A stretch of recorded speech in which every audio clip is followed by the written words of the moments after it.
bakunzi ba STW Entertainment, nongeye kubasuhuza kandi ari nako ngenda mbifuriza amahoro n'imigisha kugira ngo bigende bibana namwe mukore mubashe guhirwa mu byo mukora byose.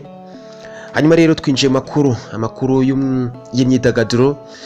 Muri no weekend rero hari amakuru menshi cyane yagiye avugwa, ibitangazamakuru byagiye byandika, imbuga nkoranyambaga nazo zigenda rwose zicaho amakuru agiye atandukanye, amakuru y'abastari mu bice bitandukanye haba mu Rwanda ndetse no ku isi.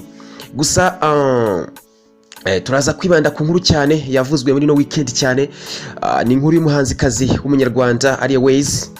Inkuru rwose yibanze ku mafoto yiwe aherutse gushyira hanze kuri Twitter ndetse no ku zindi mbuga nkoranyambaga zitandukanye, ubwo rwose yashyiraga hanze playlist y'indirimbo esheshatu, playlist yise ngo Love and Lust cyangwa se urukundo ndetse n'irari.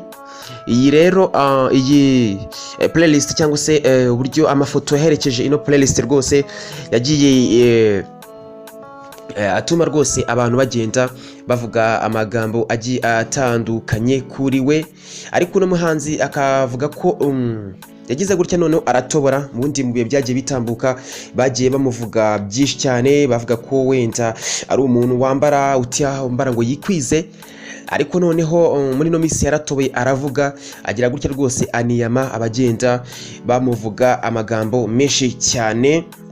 Nkuko twabibabwiye nyine, ni amafoto yagiye aherekeza playlist cyangwa se urutonde rw'indirimbo esheshatu, urutonde twavuze ko yise Love and Lust cyangwa se urukundo ndetse n'irari. Ahangaha rero ari Ways akaba rwose yaragiye abwira abantu rwose ko ibyo akora rwose bimunyura, umubiri we ni uramushimisha cyane. Ikindi nanone akavuga ko rwose yiyamye abantu bakunda kwivanga mu bye n'umuryango we, avuga ko ibyo akora ni gahunda ze, ni business ze, ndetse n'umuryango we uri ku ruhande rw'ibyo akora. Hano rero hari nk'umuntu rwose wamwandikiye kuri Twitter witwa Newcastle United, amubwira ati ibi ubona uzabyigira kugeza ryari? Arangije aramubwira ati nzabikora mpaka.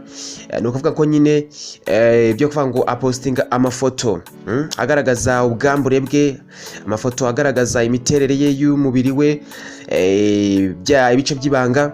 Ati rwose nzabikora ku giti kugeza mpaka, kubera yuko ni my business. Nta mpamvu rero kugira ngo bamwe na bamwe bagende rwose binjira mu buzima bwanjye. Hanyuma rero rwose nasaba umuntu utarakora subscribe rwose kuba yagira gutya rwose utambuka, niba urimo uratambuka iyi video ukayibona ukaba yifunguye, rwose nakubwira ngo kora subscribe kugira ngo uzabashe kubona nandi makuru. Iyi ni STW Entertainment, rwose isoko y'amakuru ajyanye n'imyidagaduro ndetse na siporo. Hanyuma ndabashimiye rwose, mukomeze mugubwe neza cyane.